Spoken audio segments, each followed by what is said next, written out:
twari turenganye kabisa. Mwarimu wayo duhishushe kugira ngo abantu tubayeho nabi, tubayeho bafunga n'utarafunzwe nawe yaragowe, hashika ntabwo twakoraga, hariho discrimination. Hano harimo abagore barimo kurira, hari abafite ubwoba bakeka ko nimugerayo bazabica, abana babo barimo bararira hano bareba base bari muri ubu bwato. Ntawe ufite impungenge neza kwica. I understand what you're saying, but can you answer that question? Are Rwandan military forces present in DRC for whatever reason? Can you answer my question as well?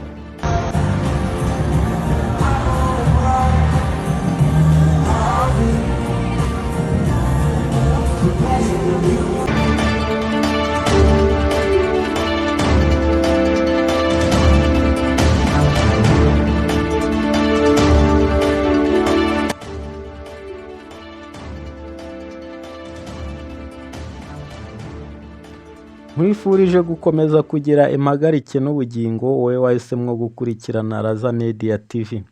Twigarukiye n'ubundi muri wa mwanya w'amakuru aho tubagezaho ibyiriwe bivugwa hirya no hino. Mu gihe u Rwanda ruri gushyirwaho igitutu n'amahanga gukura ingabo zarwo mu gihugu cya Repubulika Iharanira Demokarasi ya Kongo, ndetse bagashaka kwitambika bimwe mu birori biteguwe hagati mu gihugu, aho bashishikariza abateganyijwe cyangwa se abatumiwe kubyitabira. U Rwanda rwo ibingibi ntabwo rubikangwa. Amakuru yacu kandi y'uyu munsi turayakomereza ku ntambara ya M23 ihanganishije M23 n'imitwe yitwaje intwaro. Dutangiye twihuse rero n'amakuru yacu muri iyi weekend iheruka, ubwo igitaramo cyari giteganyijwe muri Kigali Arena cyangwa se muri BK Arena, aho iki gitaramo cyari giteganyijwe Leta Zunze Ubumwe za Amerika zifatanyije n'akanama k'umuryango w'abibumbye gashinzwe akazina ka muntu cyangwa se gashinzwe uburenganzira bwa muntu. Bahamagariye bamwe mu bahanzi bari bateganyijwe kwitabira kino gitaramo, ndetse banabwirwa yuko bagomba guhagarara. Bavuga yuko kutajya muri icyo gitaramo ari ukwifatanya n'u Rwanda mu rwego rwo kudakomeza kumena amaraso y'inzirakarengane, cyangwa se mu bundi buryo mu yindi ndorerwamo bashakaga kubigaragazamo, kwari ukuvuga ngo ko kutajya muri icyo gitaramo ari ukudaha u Rwanda urwaho rwo gutuma amahanga abona yuko atari gukora ibyaha mu gihugu cya Repubulika Iharanira Demokarasi ya Kongo. Ibyo rero nubwo bamwe muri bo batayitabiriye bakabihuza n'ibya politiki, bamwe mu baberebera hafi by'ubuhanzi ndetse n'imyidagaduro bavuga ko ibi bitagakwiye ku muntu w'umuhanzi cyangwa se umuntu wo muri by'imyidagaduro, kuko izi ari impamvu za politiki kandi zidafite icyo zishingiyeho. Muri ibi birori kandi byaje kurangira hagaragayemwo umukuru w'igihugu cy'u Rwanda, akaba nyiricyubahiro Perezida Paul Kagame, ubwo yakirwaga muri Kigali Arena, afite ibyishimo byinshi. Urubyiruko rwari rwateraniye muri iriya arena rwamwakiriye n'ibyishimo byinshi, ubwo kandi hagendaga hacamwo indirimbo zigiye zitandukanye zikora ku mitima ya benshi. Perezida Paul Kagame nawe yagaragaye muri icyo gitaramo yishimye cyane, mu gihe amahanga yo yari akomeje gushyira igitutu, ndetse anafatira abanyarwanda cyangwa se afatira bamwe mu bayobozi bakuru b'igihugu cy'u Rwanda ibihano. Ibyo bikaba barabisabiwe n'igihugu cya Repubulika Iharanira Demokarasi ya Kongo, ikomeje kugenda ishinja u Rwanda ko ruri gufatanya n'umutwe w'iterabwoba wa M23 mu gace k'uburasirazuba bwa kiriya gihugu. Dukomeje kandi muri iyi weekend ku iki cyumweru nibwo hatangijwe Tour du Rwanda. Tour du Rwanda ni umukino w'amasiganwa ku magare uba buri mwaka cyangwa se ugaruka buri mwaka. Tour du Rwanda ikaba yatangirijwe neza neza hariya kuri stade Amahoro ubwo bakataga agace k'isiganwa aho buri wese aba asiganwa n'ibihe ku giti cye, akaba ari agace kabanziriza iri siganwa mu gihe biteganyijwe ko iri siganwa n'ubundi rizakomeza mu bice byaryo bisanzwe nk'uko byagiye biteganywa. Icyatunguranye ni uko hari amwe mu makipe atitabiriye Tour du Rwanda kubera kwikanga ngo ikibazo cy'umutekano mukeya kiri kurangwa muri kariya gace cyangwa se mu gace u Rwanda ruherereyemo, bakaba batangaje yuko ari byo byatumye isiganwa bataryitabira nk'uko byari bisanzwe. Ibi rero nubwo abo bataryitabiriye ariko ntibizaribuza gukomeza, cyane yuko u Rwanda rwo ruvuga ko rwakajije umutekano ku barutuye ndetse n'abarugendamo bose, yewe ndetse n'abaje kwitabira Tour du Rwanda basezeranyijwe amahoro n'umutekano ko byuzuye, kandi ko nk'uko u Rwanda rwakomeje kubitangaza ruvuga yuko amahoro agomba kuramba ku Banyarwanda, kandi ko biteguye kurinda imbibi z'igihugu, ko ntawatera u Rwanda aturutse ku rubibi urwo ari rwo rwose rw'iki gihugu.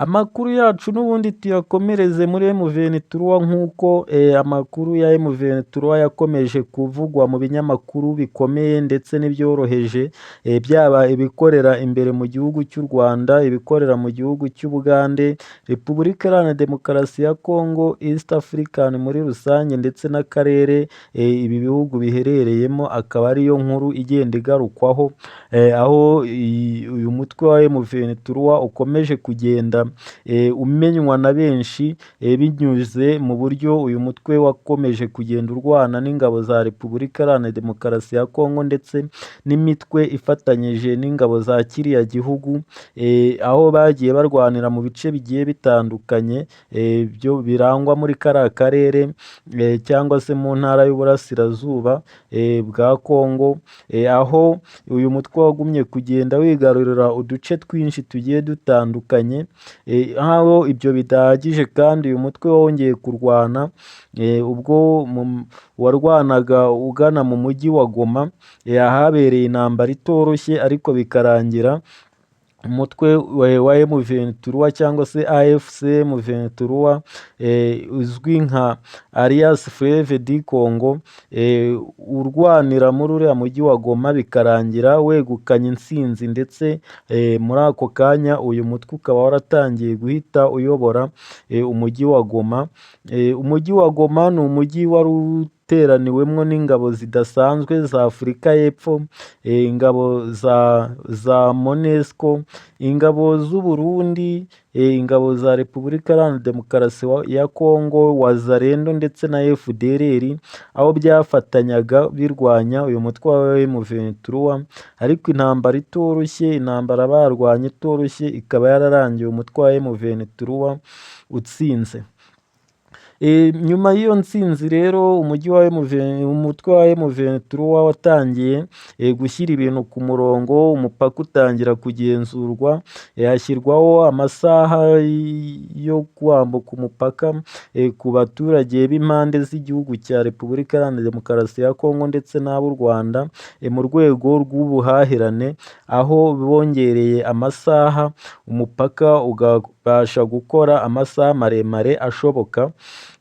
Ibi rero nyuma yo kubigeraho n'igitutu cy'amahanga, habaye inama zitandukanye z'imiryango n'ibihugu byisize hamwe bifata imyanzuro ivuga ko M23 igomba guhagarika intambara ndetse ikava muri uyu mujyi, ariko ibyo ntibyaje gukorwa, ahubwo M23 nk'uko yahise ibitangaza, yahise ishyiraho n'abayobozi batangira kugenzura cyangwa se no kuyobora uriya mujyi wa Kivu y'Amajyaruguru, Goma, ndetse bahita bakomeza n'urugendo rwerekeza mu mujyi wa Bukavu, aho bageze mu mujyi wa Kavumu cyangwa se mu gace k'isantere ya Kavumu ahaherereye n'ikibuga cy'indege kigushwaho indege z'abagenzi baturutse mu bice bya Bukavu cyangwa se mu bice bya Kivu y'Amajyepfo. Aha naho barahageze barahafata kandi bamaze kuhafata bararwanira.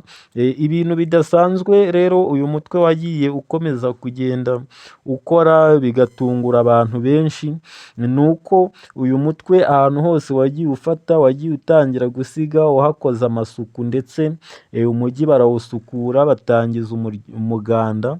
Uyu muganda ukaba waraje guhabwa izina rya Sarongo.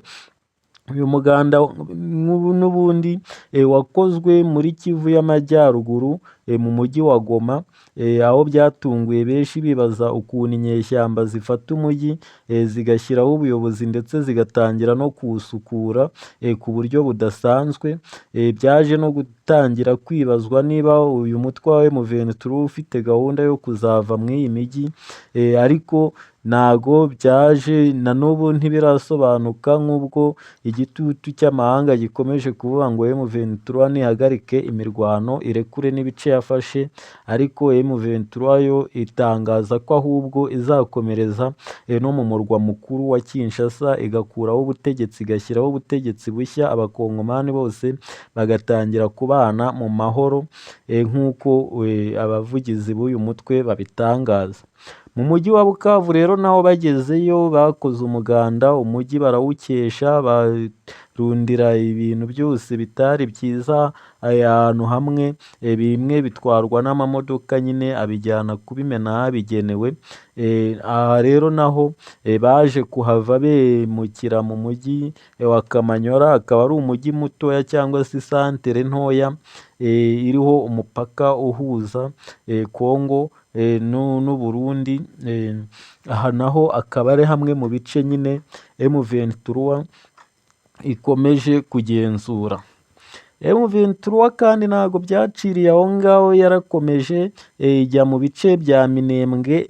Minembwe ni hamwe mu hantu habarizwa abanyamurenge benshi cyane bahamaze imyaka myinshi cyane bahatuye, ariko nabo bakomeje gutaka ko bazengerejwe n'ibyihebe ndetse imitwe yitwaje intwaro yarabateraga ikabasahura amatungo ndetse ikanabica, aho bagumye gutaka yuko bari gutegurirwa jenoside ngo babe barimburwa muri kariya gace, aho aba banyamurenge nabo bafiteyo umutwe w'insoresore cyangwa se w'urubyiruko wiyise Twirwaneho.